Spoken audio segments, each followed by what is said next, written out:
What's up, guys? Sub-Zeric here. Today I got a VOD review from NA Regionals in-houses. These are all the best players in North America practicing because we got regionals this weekend, the biggest tournament in all of North America. So these guys are all practicing really hard so that they can do their best at regionals and potentially make it to Worlds. So we got a pretty cracked lobby. We got Soju in here. We're watching Dish Soap's POV. We got Rain and Setsuko. I don't know some of who these other people are. DK, obviously strong player. I don't know all the other names. I know Kaito is a strong Japanese player as well. Before we get too far into the VOD, I did want to give a quick shout out to today's sponsor. So I will see you guys after that. This video is sponsored by Manta Sleep.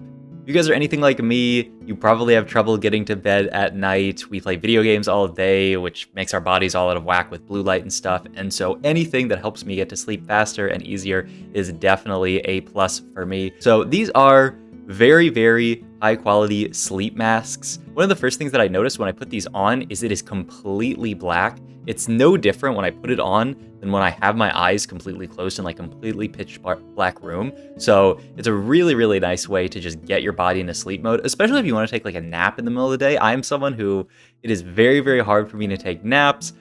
Just because it's hard to like make my body just stop in the middle of the day and go, okay, I'm gonna go to sleep. But these make it a ton easier because of just that complete blackout. They're easily adjustable as well, really easy, just with the band on the back to set them to however you want them to be. If you want them to be really tight on your face, you can do that. If you want them to be a little bit of a looser fit, you can do that. They also have these really cool holes in the front of them. I don't know exactly what the material is. I'm not a sleep material scientist, but it makes the mask breathable, so it's not like you're sitting there with just like a big like blanket on your face or something like that. You can actually like feel air going through them. I never felt when I was wearing them like my face was getting sweaty from wearing them.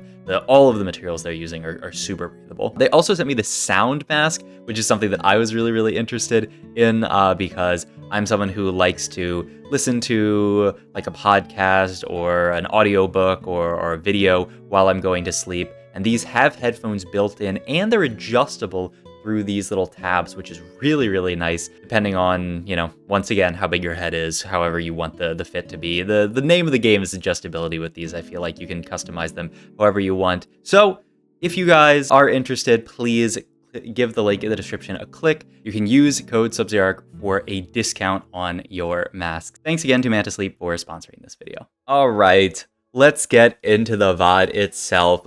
Interesting start from Mr. Dish Soap already because we have this Emo Annie start, which is, I would say, you know, early onto the set, she was one of the most contested, like really strong. I don't know. I mean, it's hard to even contest a one drop. But you know, a one cost unit that a lot of people were gunning for, saying, you know, Annie Reroll is really strong. You know, Vegas Open being won it all by an Annie Reroll comp. But like, I feel like she's fallen off a bit since then. You don't see Annie Reroll all the time, and yeah, it's usually just not a pickup that I think people are excited for. Dish Soap, I think, just saw the fact that it was Emo Annie and said, okay, I want to pick up this Annie here. He's even looking at the GS Slayer, which is so cool. I think this is an item that is on a lot of people's radars. It's just a very strong item right now, but it's not the strongest early game item. We also ended up opting for Spoils of War, which is fantastic augment. It was actually between that and 1s, 2s, 3s, which is another really strong augment, but we ended up on Spoils of War, I think, because Dish Soap is confident in the fact that he had this Annie headliner, he has this Cassante too. He has a pretty strong board, even though he lost that last fight pretty hard. It's just that we rotated into a pretty strong disco board. So yeah, I think the idea here is we can make GS and have like a pretty strong early board, though. You know, like I talked about, these are the best players in the entire region. These people are not going to be playing weak boards early whatsoever, and we're already seeing that. A pretty strong board with this Vi with IE. At least we're going to kill a few units here, pick up a gold. We might actually win out with Annie scaling into the end of the fight. Yeah, we are going to win that fight. The Vi just died too quickly, and we end up winning it, which is not bad at all. I do see this Senna in shop. It's definitely something that I'm looking at here, because we do have like kind of a super fan opener. We already have this this Nico. It could certainly be some kind of Senna reroll angle. The only hard part is that like I think GS is fine on Senna is the other thing. It's not as good, I would say, as something like a Death Cap probably, but she has a front to back carry, so she's going to make good usage out of the GS effect. You know, you really want GS on units that are hitting a lot of the front line, and Senna, she has to get through the front line to get to the back line. So I could see it. I could certainly see it being a Senna game from here. We got Chain open in this spot. I think Steadfast Heart makes perfect sense. Sunfire makes perfect sense. Gargoyle makes perfect sense. I'd probably lean towards this 3-cost Steadfast here, which he's... Ooh, he picked up some Sword here. Interesting. It wasn't Sword onto any specific unit, right? No, it was just Sword onto Gragas, yeah. So he really wants the Sword here, which is pretty interesting.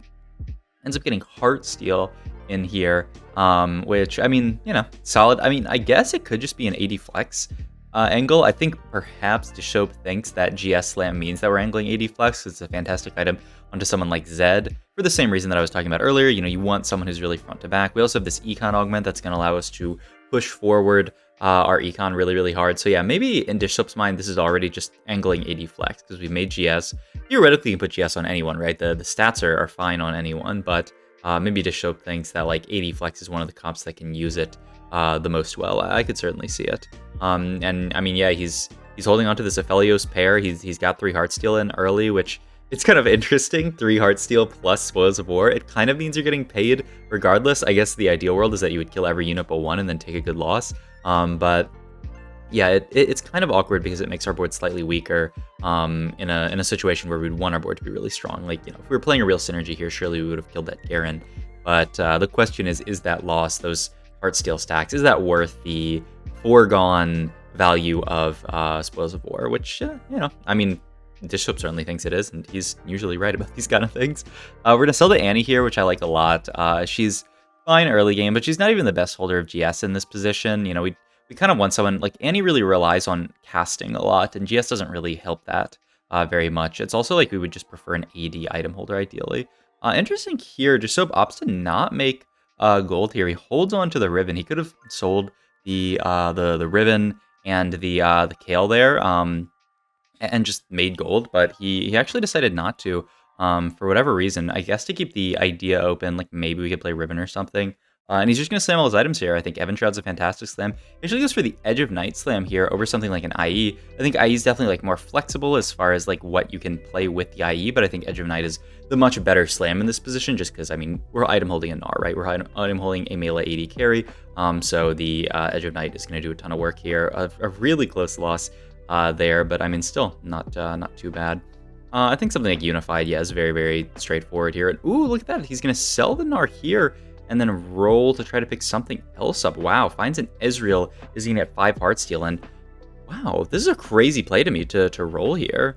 Because if we had not found Ezreal, I'm kind of curious what we were even going for here. I feel like Gnar would be one of the best units to hold these items. That's pretty wild to me. The other thing is, because we don't have that headliner, it's kind of like really awkward, like where are we putting these items? You know, you see like Ezreal would be probably the best unit right now, though he wouldn't be amazing, but the problem is we do not want to have this Edge of Night stuck on our Ezreal for the entire game. We want to be able to move that to Zed later. I mean, we're going to get an 80 stack cash out here, perfect 80 stack. Wait, we could raise this. Okay, we're not going to raise the stakes. And we do pick up, ooh, that is another Ezreal and a Heartsteel Aphelios here, so this will get our board good now. Now we can play, or actually we're going to put the items onto the Urgot here. It's interesting. I mean, he used the Edge of Night better, surely, and I mean, honestly, this Urgot unit's so broken that maybe he's just better than the Aphelios in every way, but we still get to play 5 Heartsteel, which is really nice. Yeah, I mean, 2.3k damage from the Urgot, not bad at all here. I mean, the best case scenario is if there's an Ezreal in Carousel. Sadly for us, there is not. We can just pick up the IE component there. I like that a lot. The only downside is that we don't have any heal cut at this point, and we are 2 bows off of getting to the red buff, so you could also make the argument to go for bow there towards red buff, but I like building items. Building items is fun in DFT, personally. We're pretty rich here, so you could potentially look at a level up just to level for fun, honestly. And yeah, I think it makes a lot of sense. You can just play double Ezreal here. I guess the hard part is we don't really want to sell this Akali if we don't have to. But I mean, we need to make 30 gold, right? I mean, we can wait and see. Maybe we'll farm some gold here off of the Spoils of War, and maybe it'll be okay. Looks like we're not farming nothing, though. So yeah, we do have to end up selling the Akali, which feels pretty bad. She could be a really, really nice carry, sort of like frontliner later into the game, so it feels bad that we have to sell her. Ooh, also pretty interesting that We opted to not make the IE onto Urgot there. Dishsoap's looking at other items potentially and says he doesn't really want to commit to making IE. I mean, I feel like IE's fantastic here, and that's why I thought we picked up the sword, but I think he's holding onto the sword maybe for other stuff. I don't know. It's interesting we decide to not make IE there because it maybe would have helped us kill an extra unit. I mean, a fight like this, it looks like it would certainly help us maybe kill an extra unit. Like the set would potentially be dead by now if we had the IE. Maybe the Olaf would have died. Still, though, a fantastic loss. 98 stacks is not bad at all, and we're going to get another big cash out very, very soon. So from an economy perspective, from a cash out perspective, we're pretty happy. From an HP perspective, we are 46 HP. That is getting kind of low, so I hope we stabilize soon. Cloak doesn't really do much for us. Tier as well. I mean, it could be half a blue buff, but doesn't do much either. That's an Ezreal 2, which is not bad at all off of the portal that we're in. The only downside is we don't really have the final Ezreal item here. We don't have the blue buff or the red buff or anything. So it's a little bit awkward, but I mean, Ezreal 2 is Ezreal 2, and we can just go 8 next round, roll, and make a very, very strong board. The only scary thing is our HPs can get even lower now. We're fighting a Riven 3 at 4-1, which is pretty scary. 154 stacks, not bad. But yeah, we are just going to roll for our entire board next round, and hopefully we will stabilize. Augment-wise, I like the crash test dummies a lot, yeah. It just gives you some of that extra front line. That's kind of what we're lacking. We already have enough damage from the Ezreal. He's going to get the Bard in here. Main thing we're missing at this point is Zed, right? We do not have Zed yet, though I think... Okay, he's going to continue to roll down until he finds Zed, yeah. I wasn't sure. These rolldowns are so tough. I think I probably would have kept rolling until I found the Zed, and I thought maybe Dishsoap was going to stop rolling. But the hard part is then we wouldn't have anyone to hold the Edge of Night. So yeah, I like this a lot. We can stop on this, potentially go 9 from this position. The only scary part is 34 HP. The big thing is getting a final item for Ezreal. It's actually a pretty bad cash out we got, that it was just this something Visage, Anima Visage onto the Zac. It's really not what we needed. We really needed like item for Ezreal, item for Zed. The Anima just really doesn't do that much. We're also going to get the Lux in here, which is a pretty cool addition where you get the EDM and you also get Dazzler, so it's some extra synergies to add on. Wait, where did we just get that? Do we have a Reforger? Did we just Reforge? Yeah, we just Reforged Cloak and a blue buff. I mean, I like the Reforge a lot, actually. I think it's sort of necessary. The Cloak doesn't really do anything that we've made Evan Shroud already. And I mean, the blue buff's a fantastic Ezreal item. Also, a sea of poggos in Discove's chat. I mean... Anything would have been, I mean, the only thing that would have been worse is like maybe a Rod, and even then that could be like Morello. So I think reforging the Cloak makes a lot of sense, and hey, we get the blue buff, which nothing wrong with that. Nothing wrong with that at all. Now we can think about going for either Zed items or anti-heal items, which I think we would look at anti-heal probably, but we'll see. That is also a Lucian with Glove on Carousel, so now we can pick up that Lucian. This is such an interesting comp because like when you play from behind like this, it can almost be good because you can get the Ezreals off Carousel, you can get the Lucians off Carousel, but the problem is you need to be able to like be stable because if you play this comp from behind and you don't hit a strong board, you just die instantly. It's very, very, I mean, yeah, you're just dead.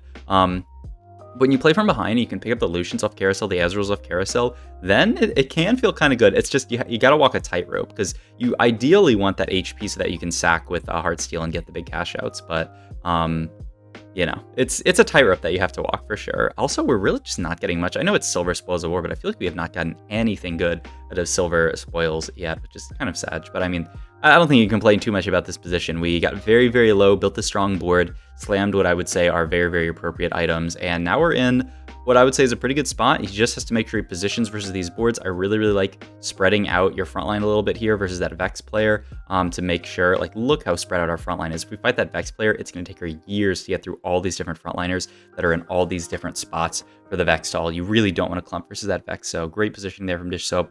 Wow, only 59 stacks here. I mean, it's not the biggest cash out in the world, but it'll be a little something. And a Rod, I mean, that's part of Morello. Could be Morello onto Lucian, could be Morello onto Zac.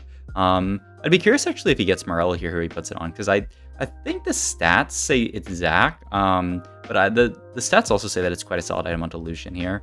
All right, there is what looks like Morello to me, and we are just going to level here for the Lux here. Oh, Morello's the Lux. I mean, sadly, it can't really be Zac in this spot because it has to be Steadfast Zac. So it has to be, you know, Lucian or Lux here, and he goes for the Lux, which, I mean, yeah, I mean, she's going to hit a lot of the board. She's kind of the exact same as Lucian, actually, now that I think about it. Like, she does the exact same diagonal that Lucian ults in, but the difference is that she instacasts, whereas Lucian... She instacasts and she pierces through frontline, whereas Lucian has to get through frontline. So she's just a better Lucian, I guess, in that way. So yeah, I mean, the Luck's a very solid ad here. It's still EDM. Also really, really crucial here is that we're EDMing the Zac, not the Zed. It's just Zed 1 with only one item. We really don't care that much. I mean, the Zed is supplementary damage. We need him on our board, but EDMing him, I would say, is definitely a mistake, whereas this Zac is huge. Just making sure that he casts faster and just getting all the CC for Ezreal, who's our main carry, is definitely what we want here. The only awkward thing is that sometimes, you know, EDMing Zac when you're playing around Zed means that your Zed kind of like wastes a cast because he's like bouncing around. Or not really waste a cast, but like waste some time by like bouncing around. But it's, you know, it's fine at the end of the day. A little bit of a roll down here as well for Dish Soap, 27 HP. He's level 9, so I think it makes perfect sense. It's not like we're gonna go fast 10 from this spot. And what probably happened is he looked at someone in his pool, saw that they were kind of strong, and said, you know what, I need to roll here, or I might lose to them. And I mean, perhaps this is the board. This person is K2 with a pentakill spat. They also have Viego too. Yeah, this is a pretty strong board out of Soju. So I think really, really smart stuff from Dish Soap to scout the lobby, roll down there when he notices that there's a pretty strong board in our pool. Zed item here is what we would be Zed or Lucian item, I would think. Could be Gunblade, could be GS. Looks like he just wants the Gunblade here. Fantastic item onto Zed. It's going to be a little bit of a low damage Zed setup, but I mean, you know, Gunblade still adds some stats. We pick up the Alawi here, which normally comes in over the set. Perhaps we want to just wait one fight for us to get that cash out here and then get the Alawi in. We'll see. But if I was to show up, I guess that's the idea, though. I mean, honestly, this cash out, unless we lose this fight, is going to be pretty irrelevant. It's going to be a little bit of gold. If we lose this fight, maybe it could be something, but I mean, we're not trying to lose this fight, and also our board's very strong, so the chance of us losing, I don't think is that high, though. Look at this pop, man, this pop unit is so insane. She's been so insane for so long. We do end up just winning the fight, though, so yeah, we're gonna get this pretty tiny cash out, but it's a little bit of gold, not bad. And yeah, we're gonna be still 27 HP and win streaking here. It's interesting, actually, the roll down here. I mean, one, like, I definitely would think that you would chill for one round and then roll next round, but I think, once again, he saw someone in his pool that he was afraid of fighting here. Maybe it was this Lu 3. I don't know, this Lu 3 doesn't look... I mean, they also have Nico 3. Their board is not, like, weak, but I don't think this is a board that I would be that afraid of that I feel like I have to roll down there. But yeah, I mean, Dish Soap goes for the roll there. I mean, it's not that much Econ lost at the end of the day, but it is Econ that you're sacking. Maybe it's that Vex player that we keep scouting, because it feels like he's got his eyes on that player. A lot of these fights, he just keeps scouting that Vex board, and he's positioning very well for it. But yeah, I mean, we're rich here. We can roll down just for 2-star 5 costs in this position.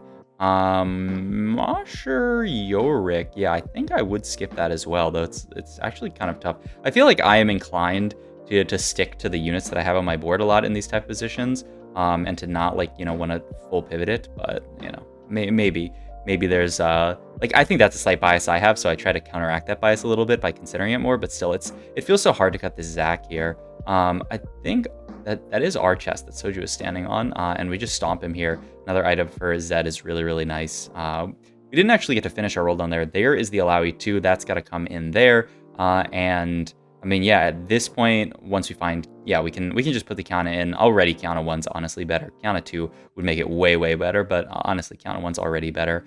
And we pick up the Ziggs too. Fantastic roll down for us. We are fighting this Vex player here. We're still relatively spread out, and these dummies spread our front line even more. They're so nice, actually, because they jump forward, and so they are also offset from our front line as well. So those dummies do so much work, and it looks like we might just be coasting into a top 1 here. We get to make the Bard 2 here. We have Jhin. I mean, it's over Ezreal. Yeah, you just cut the Ezreal at this point, right? And just play the Jhin. I mean, you have fantastic Jhin items. Blue buff IGS. I mean, this is like BIS Jhin, as long as he doesn't die immediately. That's the only scary part. Speaking of BIS, this is kind of worst in slot positioning versus this player. It ends up not really mattering because we're fighting clone, but our Zed had to, like, walk around the front line, which was really annoying. But I mean, I think at this point, Dish Soap's board has gotten too strong. There's not really much the lobby can do about him. He picks up the bow here to combine with that sword we have already to make GS, which I assume is going to go into the Ziggs, though it actually is just going to go on Lucian too, right? Probably.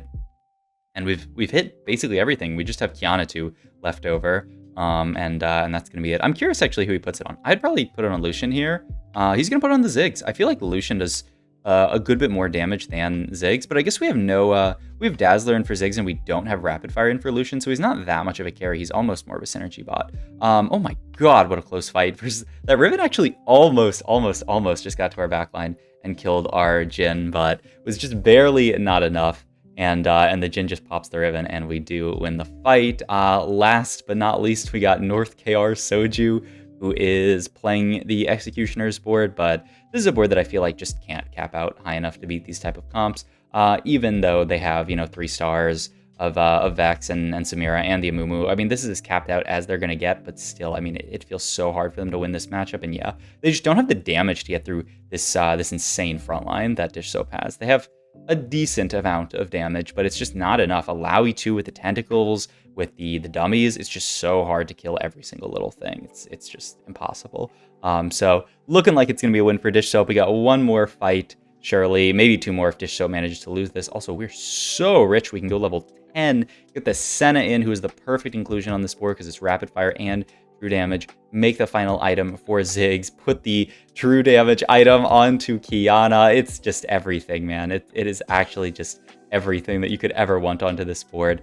This player looked like they went for an Akali 3, which is pretty sick. They had 7 Akalis, it looks like, so it looks like they weren't actually that far off, but they did not hit, and that is going to be the dub for Mr. Dish Soap. Really sick game. Hope you guys enjoyed this video. Once again, thanks to Manta Sleep for sponsoring this video. Go check out their link down below, and I will see you guys in the next video.